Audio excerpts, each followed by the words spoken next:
안녕하세요. 생생법률쇼 진행을 맡은 김도희입니다. 매주 화요일은 주요 사회 문화 이슈를 짚어보고 분석합니다. 권상희 시사평론가와 함께 할 텐데요. 네, 모셨습니다. 어서 오세요. 안녕하세요. 반갑습니다. 네, 이번 시즌 매주 화요일을 좀 책임지게 되셨는데 소감이 어떠신가요? 일단 새 시즌에 불러주셔서 너무 감사드리고요. 그리고 지금 저희 스튜디오도 바뀌었고 또 코너도 약간 변화가 생긴 걸로 알고 있어요. 네. 즐겁게 이 사회 문화 보실 수 있는 시각 넓혀드리도록 제가 최선을 다해서 노력하겠습니다. 기대 많이 해주세요. 네, 저도 기대가 됩니다. 지금 이 방송은 유튜브를 통해서도 실시간으로 함께 방송되고 있으니까요. 많은 시청 부탁드리겠습니다. 유튜브를 통한 소통의 창구도 활짝 열어두겠습니다. 방송 중에 궁금하신 질문들은 올려주시면 저희가 답도 해드릴 테니까요. 많은 참여 바라겠습니다. 여러분은 지금 생생법률쇼와 함께하고 계십니다.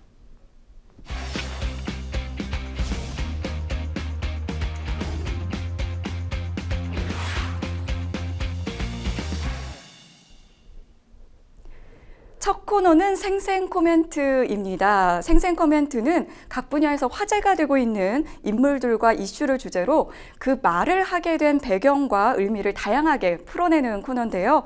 매주 화요일은 사회 문화 분야에서 나온 날렵한 코멘트 분석해 보도록 하겠습니다. 첫 번째 생생 코멘트, 누구의 어떤 말인지 알아볼까요?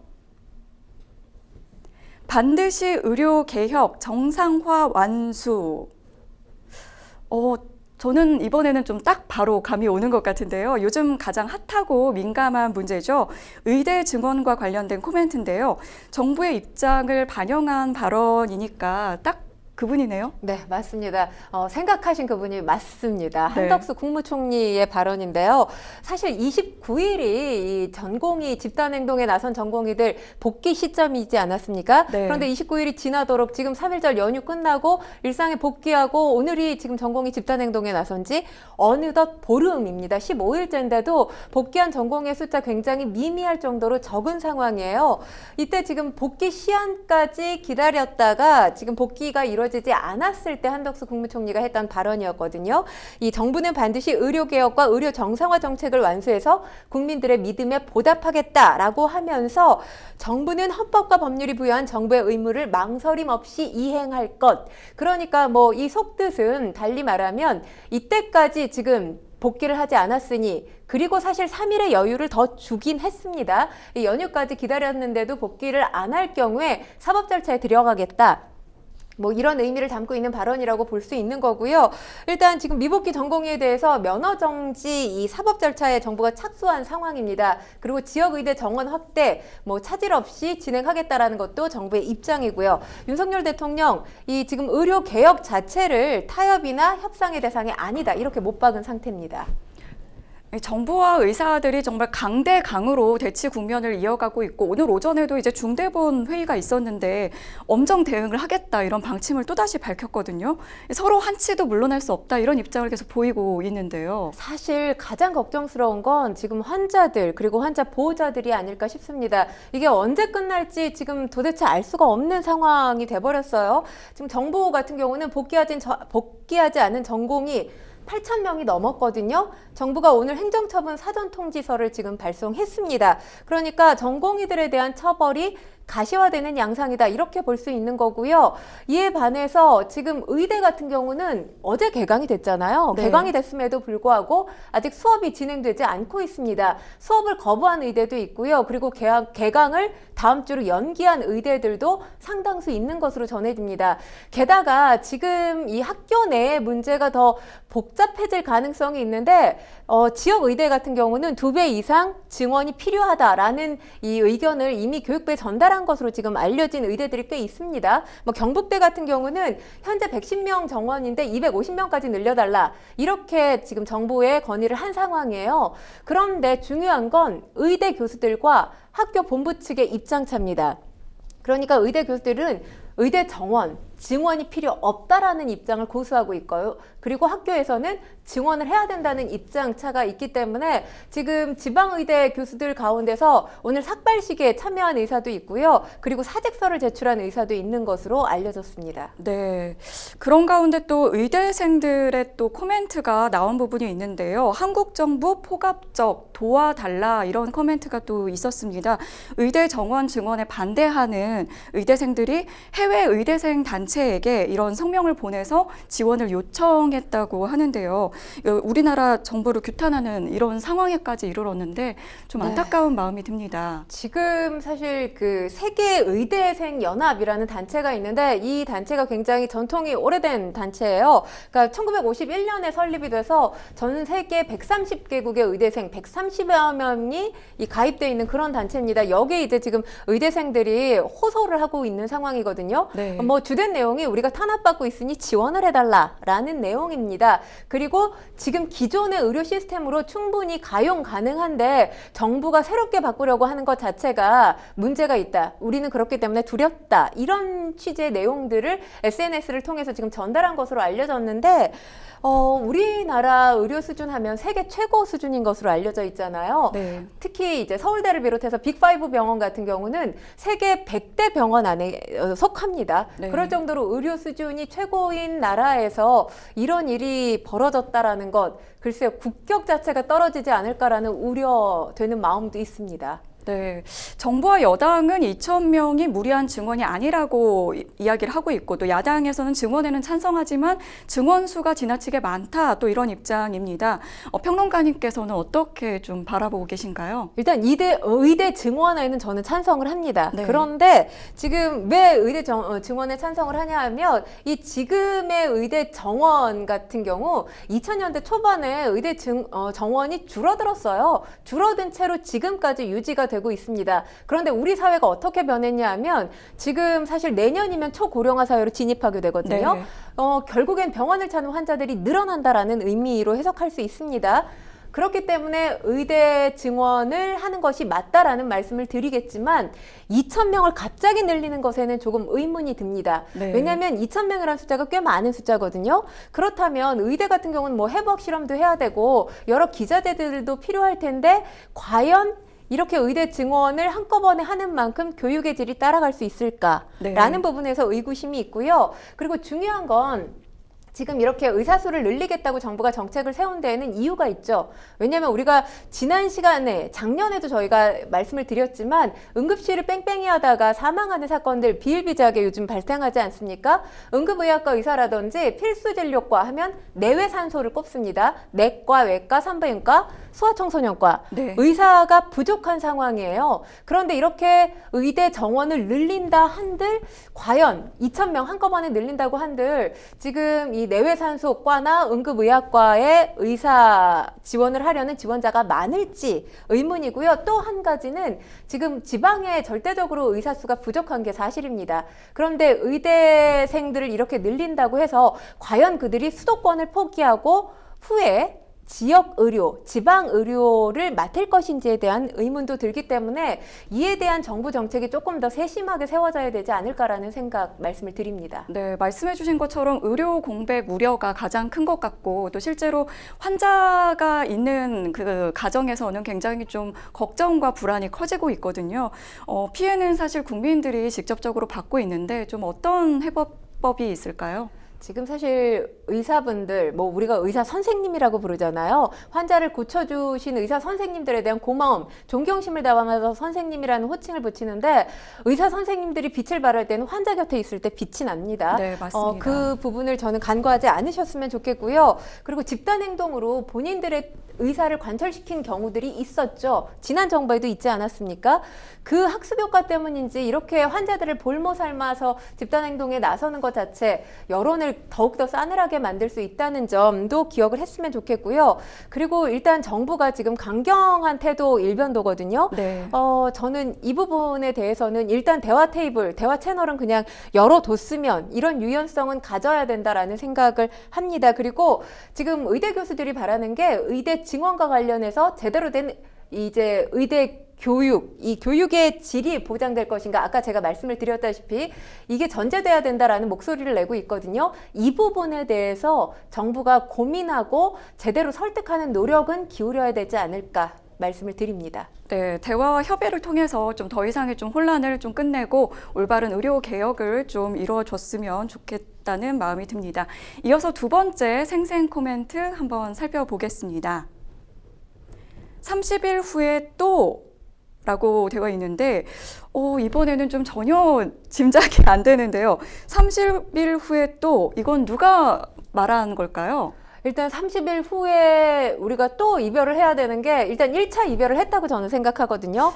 푸바오가 대중, 그러니까 이 관람객에게 공개된 게 지난 일요일이었던 3일까지였습니다. 네. 1차 이별이 뭐 3일까지였다고 한다면 2차 이별은 또 영원한 이별이라고 말씀드리기는 어렵지만 우리가 또 유튜브나 이런 컨텐츠들을 통해서 푸바오를 만날 가능성 전 있다고 생각을 하기 때문에 영원한 이별이라는 말씀은 드리지 않지만 우리 곁을 떠나게 되는 게 4월 3일이죠. 중국으로 네. 출국을 하게 됩니다.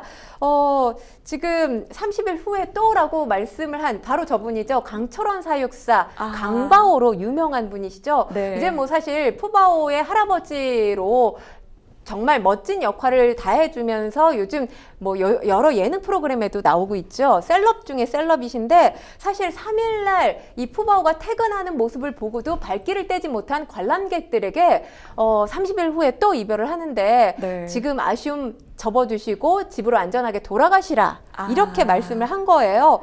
뭐 사실 눈시울 붉히는 분들 많았는데 강바오 사육사 역시 이 이야기를 하면서 눈물을 보이는 모습 보였습니다. 네, 이 푸바오를 관리하는 강 사육사에게 강바오라는 별명이 붙었다는 건 그만큼 그 시민들이 또 이분을 아끼고 또 사랑하는 마음이 있다는 거거든요. 이런 인기의 비결 어디에 있다고 보시나요? 일단 동물로서는 정말 그 이전에도 이런 현상은 없었던 것 같은데 네. 팬덤을 가지고 있는 게 바로 푸바오죠. 네. 그 팬덤까지 관리하는 게 바로 이제 강바오, 강철원 사육사의 역할일 텐데 뭐 이렇게 푸바오가 국민적인 인기를 얻을 수 있었던 건 뭐 외모에 기인한 부분이 크다고 생각합니다. 외모가 너무 귀엽잖아요. 이 푸바오의 인기 요인, 귀여움 뽑을 수가 있는데요. 멸종 위기종이었지만 귀여워서 살아남을 수 있었다. 이런 우스갯소리가 있을 정도로 귀여운 외모 때문에 사랑을 많이 받았고요. 중요한 건 푸바오가 어린이들부터 중장년층에 이르기까지 다양한 연령대에서 사랑을 받고 있는데 주되게 이제 콘텐츠를 비롯해서 이 콘텐츠를 공유하고 확산시키는데 노력을 한 세대가 2030 여성이었습니다. 네. 근데 2030 여성하면 콘텐츠 공유도 능하지만 콘텐츠 만드는 것도 능하고 또 한 가지 이 소비 구매력 굉장히 뛰어나지 않습니까? 그래서 사실 푸바오 관련 서적이 또 발간됐을 때나 푸바오 관련 굿즈들이 만들어졌을 때 널리 알리면서 또 판매가 많이 되는데 1등 공신의 역할을 할 수 있었던 겁니다. 그리고 또 한 가지를 꼽는다면 바오 가족의 케미스트리라고 볼 수 있죠. 네. 엄마인 아이바오 정말 엄마 같지 않습니까?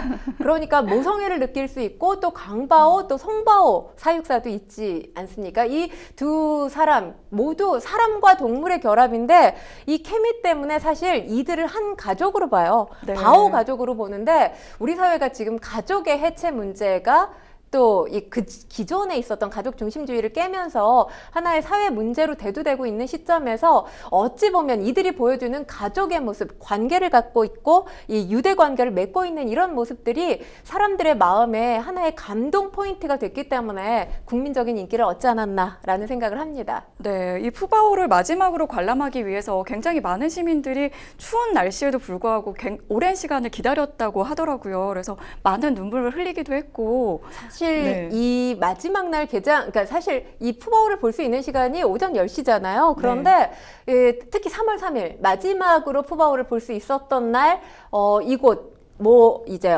동물원이죠. 이 동물원을 찾은 관람객 중에 새벽 3시 50분에 찾아왔던 관람객도 있고요. 네. 근데 중요한 건 이분이 처음이 아니라 이 앞에 한 10여 명가량이 있었다고 합니다. 그러니까 날밤 새면서 푸바오만을 보기를 원했던 건데 푸바오 볼 수 있는 시간 아시겠지만 5분이에요. 짧은 시간이다 보니까 이 이별에 대한 아쉬움이 더 커서 눈물 보이는 관람객들, 사실 마지막 날 뉴스 보신 분들은 아시겠지만 눈물 짓는 관람객들의 모습 상당히 많았습니다. 네, 이 사육사분과 그 정말 유대감을 형성하고 그런 모습에 많은 분들이 또 힐링을 받고 또 감동받았던 것 같습니다. 이 중국에서도 좀 건강한 모습 자주 보여줬으면 좋겠다 이런 생각이 좀 들었고요. 자, 세 번째 생생 코멘트 이어가 보겠습니다. 세 번째 생생 코멘트는 독립운동가 존경 안 하나 인데요. 왠지 이분 굉장히 좀 화가 난 것 같습니다. 어떤 이유로 이런 코멘트를 날린 걸까요? 지금 화면을 보시면 물음표지만 느낌표로 보이죠? 아, 네. 인기 역사 강사 황현필 씨가 영화 파묘를 비판한 이 다큐멘터리 영화 감독이죠. 건국전쟁 김덕영 감독에게 한 말입니다. 그러니까 김덕영 감독을 비판한 말인데 영화 파묘 보고 왔다라는 내용의 컨텐츠를 하나 올렸어요. 그러면서 다큐멘터리 영화는 사실에 입각해서 영화를 만든 거고, 그리고 또 연기해서 이제 연기자들이 연기를 한 극영화 같은 경우는 픽션에 기반한 영화다 이렇게 설명을 하면서, 그럼에도 불구하고 이제 파묘는 극영화고 건국전쟁은 다큐멘터리 영화라는 거죠.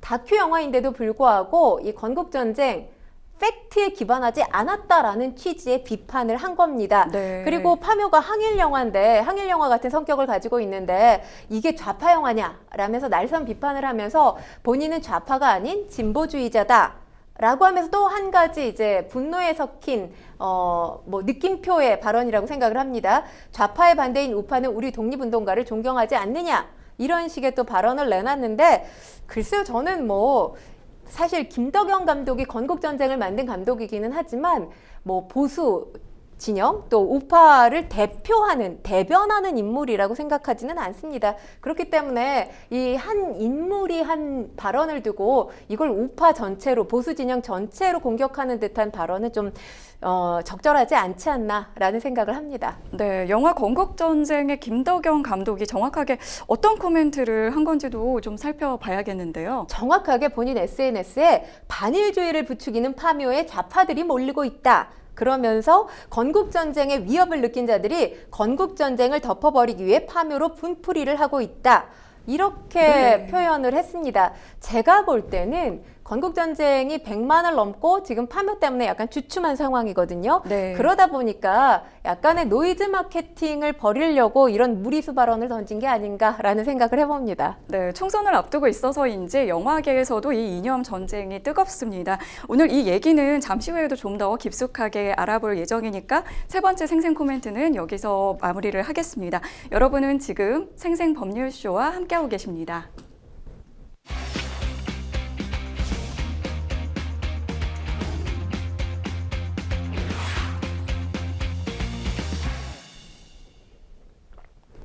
두 번째 코너는 뉴스픽스입니다. 뉴스픽스는 한 주간 각 분야에서 일어난 핫한 소식들을 집중 분석해보는 시간인데요.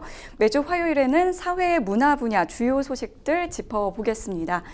뉴스픽스 오늘 만나볼 첫 번째 주제는 건국전쟁 100만 돌파, 불붙은 이념 전쟁입니다.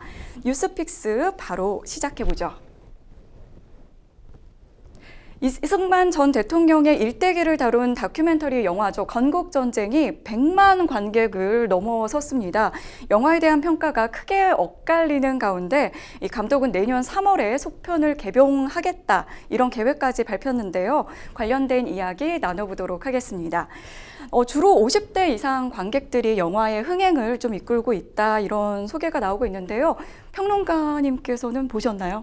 워낙 이 열기가 사실 이전에 볼 수 없었던 열기였기 때문에 관심을 가지고 봤습니다. 아, 네. 저는 사실 아직 보지 못했는데 시청자 여러분을 위해서 스포나 이런 부분을 빼시고 네. 네, 간단히 좀 소개를 해주시죠. 영화 건국전쟁 하면 아시는 분들은 아시겠지만 대한민국 초대 대통령이죠. 이승만 전 대통령의 삶을 다룬 다큐멘터리 영화입니다. 그러니까 이승만 대통령이 취임한 뒤에 6.25 전쟁 그리고 4.19 혁명이 발생을 했죠. 이 한국 현대사의 굵직한 역사적인 사건을 매개로 해서 이전 대통령의 삶을 되돌아보는 내용을 다루고 있는데요. 지난 1일 개봉을 했습니다. 개봉 27일 만에 이 다큐멘터리 영화로는 놀랍게도 관객 100만 명을 돌파하면서 흥행에 성공했고요. 사실 과거 전직 대통령을 소재로 했던 영화들, 김대중 전 대통령이나 노무현 전 대통령 등 주로 이제 진보 진영 출신 대통령을 다뤘다면 건국전쟁은 사실상 처음으로 보수 진영 대통령을 소재로 한 영화죠. 또 흥행에 성공했다는 점에서 이례적인 문화 현상으로 조명되고 있는 상황입니다. 네, 영화를 본 관객들의 평가가 좀 엇갈리는 것 같아요. 어느 쪽에서는 이걸 너무 좀 미화했다 하는 분들도 계시고 또 업적을 다시 제대로 짚어보는 과정이다 이렇게 평가하시는 분들도 계시는데 평론가님의 시각은 어떠신가요? 제가 봤을 땐 건국전쟁 절반의 성공이다 이렇게 말씀드리고 싶습니다. 일단 사실 이승만 전 대통령을 뭔가 거론하는 게 어떤 정부냐에 따라서 굉장히 차이가 있어 오지 않았습니까? 어느 정부에서는 상당히 악마화돼서 거론조차 할 수 없었던 경우가 있었냐 하면 이번 윤석열 정부는 또 그렇지가 않습니다. 네. 사실 이렇게 역사적으로 뭔가 들여다볼 수 있는, 들여다봐야 하는 인물임에도 불구하고 사실 초대 대통령이라는 것만으로도 들여다볼 가치는 있어요. 그럼에도 불구하고 그동안 뭔가 도외시했다는 부분, 그 부분을 다시 이제 김덕영 감독이 끄집어냈다는 데에서는 저는 평가를 할 만하다라는 생각을 하고요. 절반의 제가 성공이다라고 말씀을 드린 건 그런 이유에서 절반의 성공인데 중요한 건 이제 공과가 있지 않겠습니까? 네, 그렇죠. 공의 부분에 대해서 굉장히 확대해서 그려놓은 측면이 있습니다. 그러다 보니까 이승만 전 대통령에 대한 과라고 할 수 있는 과오에 대한 부분은 제대로 지금 이 영화에서 보여주지 못한 측면이 있어요. 그래서 사실 다큐멘터리 영화 하면 우리가 사실에 기반한 영화니까 이 모든 게 사실이지 라고 보통 생각을 하고 극장을 찾아가는데 정치인에 대한 다큐멘터리는 조금 다르게 보실 필요가 있습니다. 그렇다고 이제 사실이 아니라 거짓이다 라고 단언해서 말씀을 드릴 수는 없는데 보통의 경우 정치 다큐멘터리, 정치인의 다큐멘터리 같은 경우는 그 정치인을 존경하는 감독들이 만드는 경우가 많아요. 그렇죠. 그러다 보니까 사적으로 사적인 감정이 아예 배제된다고 보기는 어렵겠죠. 사적인 감정이 조금이라도 들어가면 공적인 부분을 더욱더 그러니까 이제 어떤 정치인에 대한 공에 대한 부분을 더욱더 크게 그릴 수밖에 없습니다. 이 영화도 그런 부분이 있고요. 그러다 보니까 상당 부분 어떤 맥락이 소거된 채로 진행되는 부분들, 그런 부분들이 이제 영화의 만듦새로는 조금 제가 봤을 때 아쉬운 부분이었습니다. 네, 근데 지금 시기가 아무래도 40 공천을 앞두고 있다 보니까 이념 공방이 또 가열되고 있습니다. 이 보수 성향 정치인들은 앞다퉈서 이제 인증을 하고 있고요. 또 이제 건국전쟁이 흥행에 성공하니까 이걸 또 공세에 좀 이용하고 있다 이런 평가도 나오고 있거든요. 아무래도 아까도 제가 말씀드린 것과 일맥상통하는 부분인데 전혀 평가하지 않았던, 평가조차 받지 못했던 어떤 역사적인 인물에 대한 평가가 이루어졌다는 부분에서 보수 진영에서는 환영하고 있는 것으로 보이고요. 그러다 보니까 윤석열 대통령뿐만 아니라 한동훈 위원장 그리고 또 안철수 의원, 또 정진석 의원, 나경원 전 의원 극장을 찾아서 영화를 직접 보고 또 관련된 내용들 본인의 SNS에 기록하기도 하더라고요. 그래서 제가 찾아가서 읽어보기도 했는데 아무래도 말씀하셨다시피 지금 4월 10일이면 또 총선이 있지 않습니까? 그러다 보니까 어느 정도 이 건국전쟁 그리고 이승만 전 대통령을 다뤘다는 부분에 있어서는 보수 진영 지지층 결집에는 효과가 있지 않을까라는 기대를 하고 있는 것 같아 보입니다. 사실 이 정치인을 소재로 다룬 다큐멘터리 영화가 이전에도 있었습니다. 이 영화 노무현입니다가 누적 관객이 185만 명을 기록을 했는데 이걸 넘어설 수 있는가가 또 다른 관심사거든요. 네, 노무현입니다가 2017년에 개봉이 돼서 사실 이 다큐멘터리 영화로 185만 명 대단한 스코어예요. 그렇죠. 전체 다큐멘터리 영화 가운데서도 이 스코어가 3위고 지금 건국전쟁이 제가 방송 전에 확인을 했더니 110만 관객을 돌파했습니다. 네. 지금 4위인 상황이에요. 그런데 일단은 건국전쟁 흥행세가 파묘 때문에 아까 제가 잠시 언급을 했지만 살짝 꺾이고 있는 상황이에요. 전체적인 스코어는 110만 명인데 순위로 보면 박스오피스 지금 현재 4위에 해당을 합니다. 파묘의 화력이 지금 상당히 거세서 파묘가 1000만 명 관객 돌파도 가능하다 이런 지금 추측들이 나오고 있거든요. 이런 전망이 나오고 있고 또 이번 달 기대작이 하나 개봉을 합니다. 손석구 씨가 주연을 한 여론조작 소재를 다룬 영화예요. 댓글부대라는 작품이 이번 달 27일에 개봉을 하는데 아무래도 새 작품이 개봉을 하면 스크린 수가 줄어들 수 있겠죠. 그래서 지금 185만을 넘을 거다 넘지 않을 거다 이렇게 단언해서 말씀드릴 수는 없겠지만 지금 현재 상황으로는 75만 명 더 넘어야 되는데 이 스코어가 만만치 않은 스코어라는 점 말씀드리겠습니다. 네, 그리고 또 지난해 전두환 신군부의 정권 찬탈 과정을 그린 영화였죠. 서울의 봄이 흥행에 성공을 했었는데 그 당시에는 사실 서울의 봄이 흥행하면 흥행할수록 약간 여권에서는 그 모습을 좀 이렇게 보지 못한 척하는, 애써 무시하는 모습을 좀 보이기도 했거든요. 이게 왜냐하면 야당 공세가 상당히 좀 심각할 만큼 자주 있었습니다. 서울의 봄이 흥행하고 있는 동안. 그러니까 지금 이 서울의 봄 보셔서 아시겠지만 12.12 군사 반란을 다뤘고 전두환 전 대통령을 중심으로 한 하나회가 이 영화의 중심축이지 않았습니까? 네. 그러다 보니까 이 하나회를 이제 윤석열 정부 검찰 독재다. 뭐 검찰이 중심이 되고 있는 정부다. 이런 식으로 지금 야당이 계속해서 비판을 가했는데 사실 그 영화가 그렇게까지 많은 대중에게 사랑을 받은 건 너무너무 잘 만들어졌어요. 그래서 네. 사실 이 영화 자체로 뭐 역사, 현대사를 공부했다는 학생들도 있지만 이 영화를 보고 나서 직접 12.12 군사반란 그리고 전두환 전 대통령과 관련된 역사적인 부분들 일일이 다 찾아서 공부했다는 분들도 상당수 있거든요.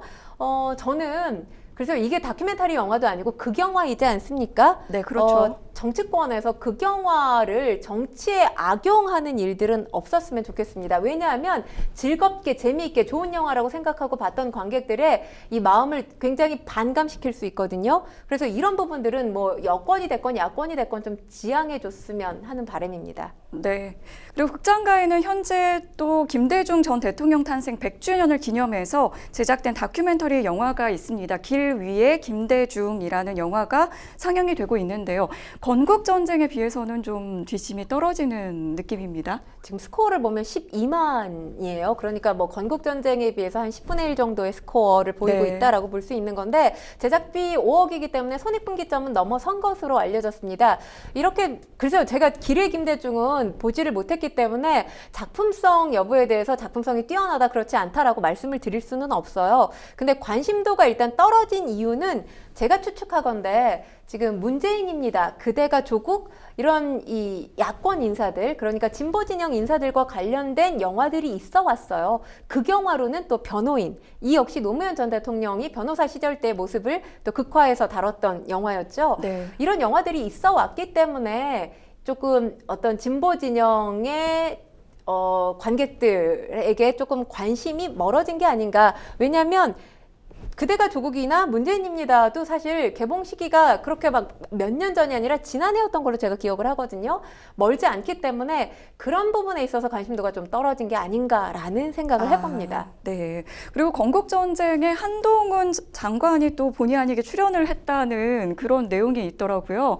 이렇게 등장을 한 것은 좀 의도적 연출이라고 봐야 할까요? 영화는 사실 한 컷 한 컷 한 컷 모든 것이 다 의도가 돼 있어요. 특히나 지금 건국전쟁에서 한동훈 위원장 발언을 집어넣은 부분 당연히 의도한 부분이라고 볼 수 있죠. 왜냐하면 보수 진영 내에서도 인기가 있지만 한동훈 위원장이 지금 전국 어디를 가도 여야 막론하고 가장 인기 있는 정치인인 건 사실입니다. 그러다 보니까 특히나 보수 진영에게 사랑받는 정치인이니까 그의 한마디가 영화에 삽입됨으로 해서 이 얻어지는 파급 효과 가 클 수 있겠죠. 이런 부분을 김덕영 감독이 노린 게 아닌가 싶습니다. 특히나 한동훈 장관이 이제 법무부 장관 때 이승만 전 대통령을 언급을 했었어요. 이승만 정부의 농지개혁이 대한민국이 여기까지 오게 된 가장 결정적인 장면 중 하나라고 생각한다. 이 부분이 이제 지금 영화에 삽입이 된 부분입니다. 그러다 보니까 아무래도 영화를 본 관객 중에서 보수 지지층 같은 경우는 뭐 한동훈 위원장을 영화에서 봤다는 것만으로도 상당히 반가워할 수 있겠지만 또 달리 해석하면 진보 진영에서는 이것만으로도 사실 반감이 가능하다라는 분석도 나옵니다. 네. 그리고 영화 건국전쟁이 4.19 민주 이념을 계승한다는 헌법 전문 정신에 위배된다는 주장이 제기되는데요. 이 부분에 대해서는 어떻게 보시나요? 일단 진중권 교수가 이 주장을 했고요. 김덕영 감독이 여기에 대해서 반박을 했습니다. 그렇지 않다는 건데 사실 이승만 전 대통령의 말로를 볼 필요가 있어요. 3.15 부정선거, 1960년 3.15 부정선거가 촉발해서 4.19 혁명으로 이승만 전 대통령이 하야하게 된 겁니다. 네. 이건 제가 역사적 팩트라고 알고 있어요. 그런데 지금 영화에서는 이 3.15 부정선거의 책임이 이승만 전 대통령에게 있는 게 아니라 그의 측근에게 있다. 이기붕 전 부통령에게 있다라고 그리고 있습니다. 그렇다면 4.19 혁명에 대한 설명이 있어야 될 거 아니에요. 네. 그걸 어떻게 그리고 있냐면 이승만 전 대통령이 교육 정책에 관심을 쏟은 결과 의식이 높아져서 4.19 혁명으로 이어졌다. 라고 그리고 있거든요. 뭐 이건 스포라고 해도 어쩔 수 없는 게 제가 지금 이 내용을 설명을 해야 되기 때문에 말씀을 네. 드리는 건데, 그렇다면 교육 정책을 잘 펴서 4.19 혁명이 발발했다면 왜 그걸로 하야를 하죠? 이 부분에 대한 뭐 저는 설명이 제대로 되지 않았다라고 생각을 합니다. 그리고 이와 관련해서는 이건 여권에서도 거리를 두는 부분이에요. 왜냐하면 박근혜 정부 때 편찬한 국정교과서를 보면 3.15 부정선거에 대해서 묘사를 하고 있습니다. 기술하고 있어요. 문제점에 대해서. 그리고 국민의힘 비대위원장 한동훈 위원장 다시 언급을 하면 이승만 전 대통령에 대한 재평가 필요하다라는 취지의 발언을 하면서도 4.4.5입 개헌과 관련해서는 비판을 하면 된다. 네. 이렇게 발언을 하고 있습니다. 그러니까 잘못된 거다라고 바로잡아야 된다. 이런 취지로 발언을 한 게 아니라 비판을 하면 된다. 비판할 게 있다라는 거죠. 그렇기 때문에 저는 뭐 진중권 교수 주장에 근거가 있다라고 생각을 합니다. 네, 한미 전쟁의 인사들이 또 뭐 이 이승만 대통령과 관련해서 이 뭐 건립을 좀 추진하는 모임을 좀 발족하고 또 이승만 전 대통령에 대해서 좀 우호적인 재평가가 이루어져야 또 이 전 대통령의 동상을 좀 세우는 계획들이 좀 추진될 것이다 이런 이야기 나오고 있거든요. 그런데 지금 사실 동상뿐만 아니라 기념관 건립해야 된다라는 목소리도 오세훈 서울시장이 냈습니다. 경복궁 옆에 보면 이 송영광장이라고 굉장히 큰 광장 있잖아요. 거기에 이제 기념관 설립을 해야 된다라고 이렇게 목소리를 냈는데 중요한 건 반대의 목소리도 상당해요. 뭐 4.3 관련한 시민단체들 비롯해서 여러 시민단체들이 지금 반대하고 있는 상황입니다. 사실 이게 언제 이루어질지 모르겠지만 쉽지는 않겠지만 언젠가 어디에 들어설 가능성도 배제할 수는 없어요. 그런데 저는 뭐 한 가지 제안을 하고 싶은 게 대만의 사례를 좀 벤치마킹 했으면 좋겠다라는 말씀을 드립니다. 타이페이 한복판에 자리 잡은, 저는 뭐 이곳은 가보질 않았는데 중정기념당 같은 경우에 이 장제스 치아 피로 얼룩진 민주화운동 결과도 보여주고요. 그리고 업적 절반도 보여줍니다. 그래서 이곳을 방문한 관람객들이 그런 얘기를 해요. 대만인 장제스 다시 돋보였다. 라는 이야기를 하거든요. 그래서 기념관을 만들든 동상을 만들든 어떤 기록을 하든지 간에 이승만 전 대통령의 공과 과에 대한 모든 부분을 정확하게 알려주는 노력을 좀 기울였으면 좋겠다라는 말씀 드립니다. 네, 다시 좀 파묘 이야기로 돌아가 볼까 하는데요. 앞서 생생 코멘트에서도 말씀을 드렸지만 개봉 11일차에 무려 600만 관객을 돌파했고 이제 뭐 1000만 관객도 무난하게 돌파를 할 것이다 이런 예측이 나오고 있거든요. 네, 그렇습니다. 지금 오늘 제가 좀 전에 확인을 했었는데 624만 명. 네. 굉장히 빠른 속도로 관객 수가 급증하고 있는 상황입니다. 뭐 예매율도 40%예요. 그러다 보니까 하루에 이 극장을 찾는 관객들만 30만 명 가까이 된다고 합니다. 엄청난 수치네요. 그렇죠. 왜냐하면 사실 티모시 샬라메가 왔으나 그에게 환영하는 목소리는 굉장히 큽니다만 듄2를 보겠다는 관객들은 이 파묘 때문에 별로 없는 상황이에요. 그래서 사실 듄 같은 경우도 지금 하루에 10만 정도의 관객이 극장을 찾는다고 알려지고 있거든요. 네. 하지만 파묘 때문에 관심도가 좀 하락한 부분이 있고요. 사실 2, 3월 비수기예요. 영화계에서 비수기로 꼽는 시기인데도 이렇게 관객들이 늘고 있기 때문에 뭐 이와 관련된 어떤 고정관념도 깼고요. 또 파묘하면 오컬트 무비 있지 않습니까? 네. 오컬트 미스테리에 속하는 장르란 말이에요. 마니아층만 본다는 그런 장르임에도 불구하고 장르적인 한계도 깼다라는 평가를 하고 있습니다. 사실 파묘를 좌파 영화라고 얘기했던 김덕영 감독의 말이 오히려 이 흥행 불길에 기름을 부었다 이런 평가도 나오더라고요. 어떻게 생각하시나요? 그러니까 김덕영 감독의 입장에서는 노이즈 마케팅의 역효과를 당했다라고 네. 말씀을 드릴 수 있겠습니다. 파묘를 언급함으로 해서 건국전쟁에 뭔가 이 포커스를 조금 언론들이 가져주기를 바라는 마음에서 아마 그런 발언을 했을 것 같은데 네. 되려 그런 영화야? 그러면 나도 한번 가서 파묘 봐야 되겠다. 네. 이런 관객들이 많다는 분석이 나오고 있어요. 그러니까 말 한마디가 얼마나 지금 효과를 볼 수 있는지 악영향을 끼칠 수 있는지 이 사례에서 볼 수 있는 거고요. 파묘는 좌파 영화가 아니죠. 보신 분들은 아시겠지만 그게 어디 좌파 영화입니까? 그냥 극영화예요. 그래서 관심을 정말 자극한 부분이 있는 것 같고 이 총선에 맞춰서 스크린 F는 핫한 정치 바람이 또 민심에 어떤 영향을 미칠지가 또 궁금합니다. 일단은 아까도 제가 잠시 언급을 해드렸지만 뭐 지지층 결집 효과에는 어느 정도 효과가 있을 것으로 보이고요. 하지만 이게 지지층 결집까지 하는 건 뭐 저는 보수 진영에서는 긍정 효과라고 볼 수 있겠지만 이걸 다시 상대를 공격하는 정치적 도구로 만약에 사용을 하게 된다면 중도층이나 무당층 같은 경우에는 굉장한 반감을 가질 수 있기 때문에 이런 부분은 또 주의해야 될 부분이 아닌가 말씀드립니다. 네, 저희 이번엔 또 뉴스픽스 두 번째 주제로 넘어가 보도록 하겠습니다. 출산율 또 사상 최저 0.6명대 쇼크입니다. 한국의 합계 출산율이 지난해 4분기 사상 처음으로 0.6명대로 떨어졌습니다. 이미 좀 예견이 된 부분도 있고 워낙 또 심각하다는 얘기를 많이 들어서인지 이게 얼마나 심각한 건지 잘 와닿지 않는 분들도 계실 것 같거든요. 상당히 심각합니다. 지금 통계청에 따르면 지난해 4분기 합계 출산율이 0.65명이에요. 그러니까 1년 전보다 0.05명 줄어든 겁니다. 합계 출산율이라는 게 어떤 거냐면 여성 한 명이 평생 낳을 수 있는 아이의 수예요.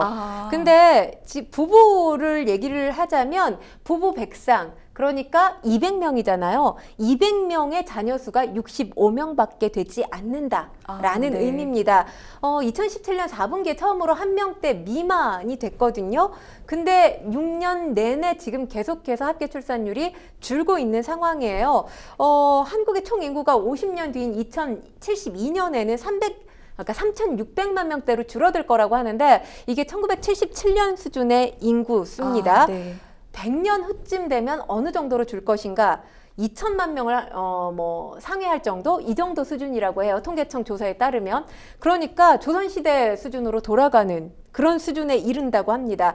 지금 OECD 평균과도 비교해 볼 때 OECD 평균이 1.58명이거든요. 네. 우리나라가 거기 지금 절반에 못 미치는 거고요. 지금 우크라이나와 러시아가 전쟁 중이잖아요. 네. 전쟁 중인 상황에서 우크라이나의 합계 출산율이 0.7명 정도 되는 걸로 지금 알려져 있습니다. 추정치인데 그렇게 알려져 있는데 그 수준이라고 볼 수 있습니다. 근데 우리가 지금 전시 상황도 아니고 아이를 얼마든지 낳아도 되는 상황인데 이렇게 합계 출산율이 떨어지고 있다는 것 굉장히 문제가 되고 있고요. BBC에서도 한국만큼 극단적인 사례가 없다 이렇게 보도하고 있습니다. 네, 사실 5천만 명이라고 우리 국민들을 많이 이야기하는데 이게 50년 뒤에는 3,600만 명까지 떨어진다고 하니까 굉장히 심각한 상황이라고 느껴지는데 최근 3년 중에는 이 통계청 자료에 따르면은 지난해 합계 출산율 감소폭이 코로나19 당시에 혼인 건수가 많이 줄어서 그랬다라는 분석도 있고 또 하지만 또 속을 잘 들여다보면 그것만은 아니다 이런 내용도 있더라고요. 아까 제가 말씀드렸지만 2017년에 한 명 미만으로 줄기 시작했어요. 근데 2017년이란 시기가 코로나 시기가 아니잖아요. 네. 코로나는 2020년 2월에 시작됐습니다. 그러니까 이 영향으로 이 합계 출산율이 급격하게 감소했다라고 이야기할 수 있으려면 2021년 기준 자료가 줄었어야 되는 거죠. 그리고 그 이후에는 또 회복이 돼야 되는데 그렇지 않은 상황이에요. 이걸 조금 더 깊이 들여다보면 코로나19라는 건 지금 그냥 굉장히 단편적으로 이야기할 수 있는 부분인 거고요. 우리나라가 예전에 1970년대, 80년대 같은 경우는 자녀 수가 3명, 4명까지도 있었던 적이 있습니다. 그러면서 정부 정책 중에 하나였던 게 산하 제한 정책이었어요. 네, 그 당시에는 그렇죠. 적게 낳아서 2명만 낳자, 1명만 낳자 이런 구호가 있었습니다. 근데 산하 제한 정책의 밑바탕이 된 게 남아 선호 사상 이게 계속되면서 산하 제한 정책이 시작이 된 겁니다. 산하 제한 정책으로 임신을 하게 되면 여아를 임신하면 낙태가 그냥 행행해졌어요. 그러다 보니까 1970년대, 80년대 남녀 이 성비가 맞지 않는 왜곡 현상이 발생을 하게 됩니다. 합계 출산율이 2명으로 떨어진 게 1983년인데 이쯤 돼서 이 산하 제한 정책을 풀었더라면 어땠을까라는 생각을 사실 지금에 와서 하는 게 너무 늦기는 합니다만 해봅니다. 왜냐하면 산하 제한 정책을 풀었던 게 1.6명으로 떨어진 1996년이거든요.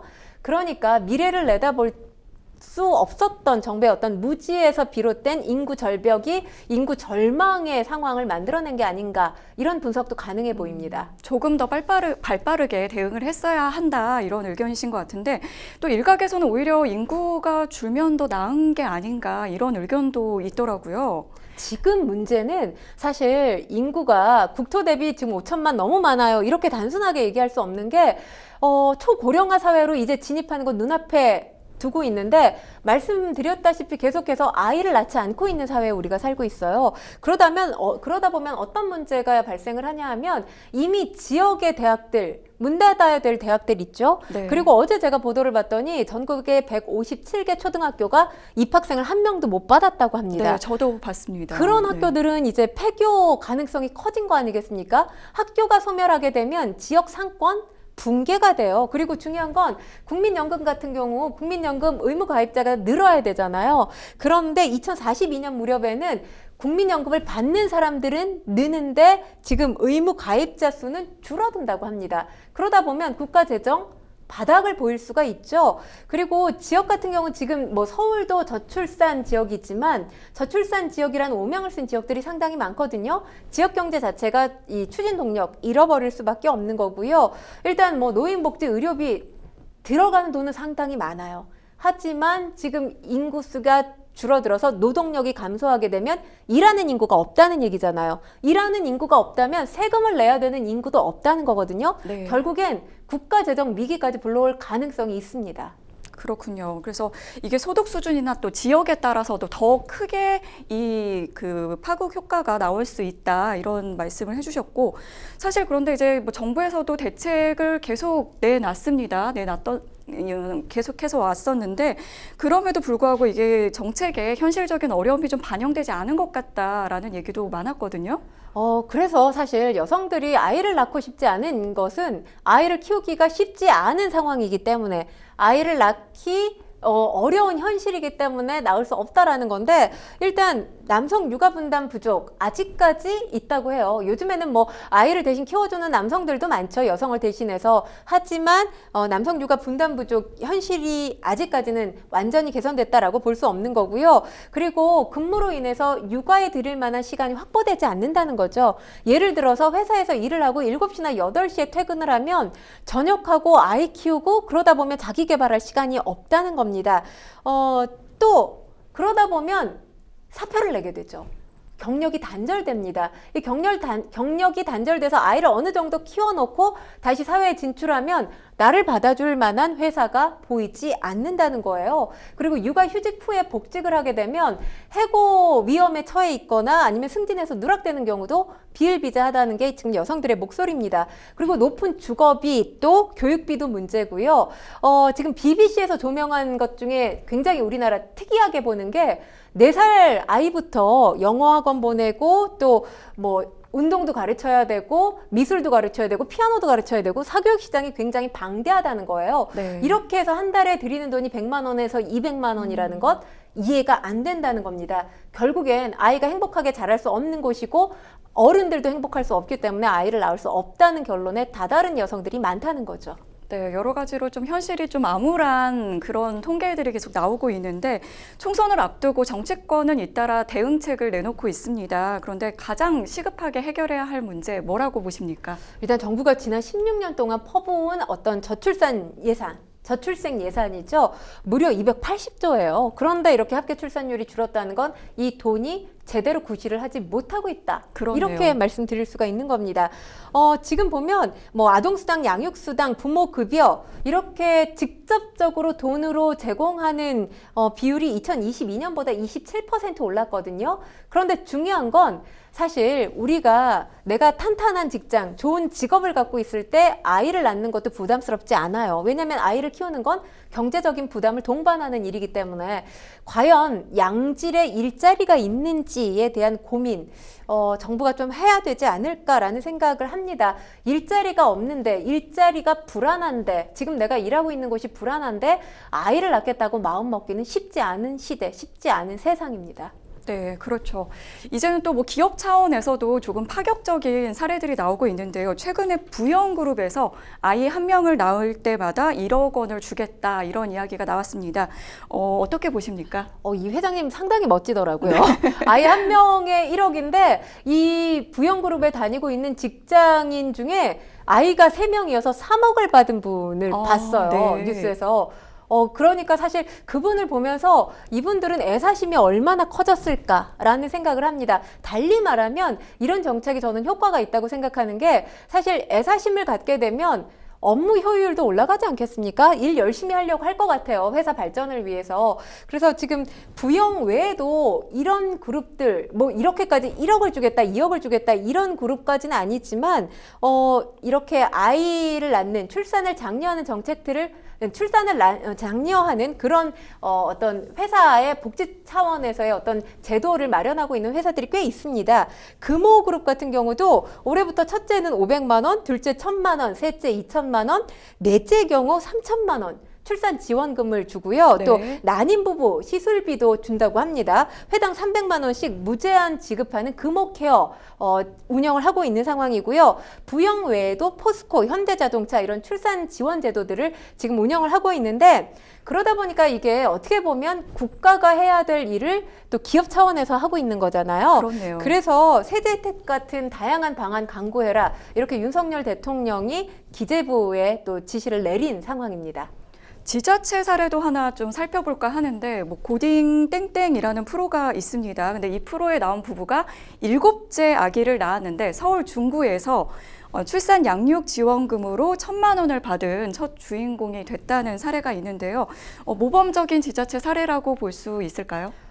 일단 7째까지 나왔다는 것 자체가 정말 언빌리버블한 그러네요. 네, 그렇죠. 네. 아이 낳기 힘들다라는 말씀을 제가 계속 드렸는데 이 부부 정말 뭐 상조 마땅한 부부가 아닌가 싶습니다. 1995년생 뭐 동갑내기 부부라고 해요. 중구 같은 경우는 5째 이상 출산을 하게 되면 출산 지원금을 지난해부터 500만 원에서 1,000만 원으로 올렸는데 첫 번째 이 수혜 대상이 된 네. 겁니다. 1,000만 원 출산 지원금 지급된 것 서울에서도 처음 있는 일이라고 해요. 근데 이 출산 지원금뿐만 아니라 중구에서 이 서울시가 지원하는 산후조리 경비 150만 원, 또 서울시가 지급하는 임산부 교통비 70만 원 있고요. 국가가 지원하는 첫 만남 이용권 300만 원, 부모급여 100만 원을 받게 된다고 합니다. 여기 외에도 몸이 무거워지는 임산부 같은 경우는 집안일 하기가 상당히 힘들잖아요. 그렇죠. 이 청소, 세탁 같은 집안일을 도와줄 이 가사도우미 지원 서비스도 하고 있다고 합니다. 중구에 6개월 이상 거주한 임산부라면 최대 5회에 걸쳐서 가사 돌봄 서비스를 이용할 수 있는데 아마도 이런 혜택들이 있기 때문에 그래서 혜택이라기보다 아이를 키우기 쉬운 제도들이 있기 때문에 아이를 키울 수 있는 제도들을 운영하고 있기 때문에 중구에서 이렇게 7째 다둥이 부부들이 탄생한 게 아닌가 생각을 해봅니다. 인구 소멸을 좀 걱정하고 있는 가운데에서도 이게 지역마다 온도차는 분명히 좀 존재하는 것 같습니다. 인구 3만의 전남 강진군의 경우에는 오히려 1년 새 출생률이 2배 올랐고 또 전남의 경우에는 합계 출산율이 전국 1위라고 하는데 비결이 뭘까요? 일단 강진 사례만 제가 좁혀서 좀 말씀을 드릴게요.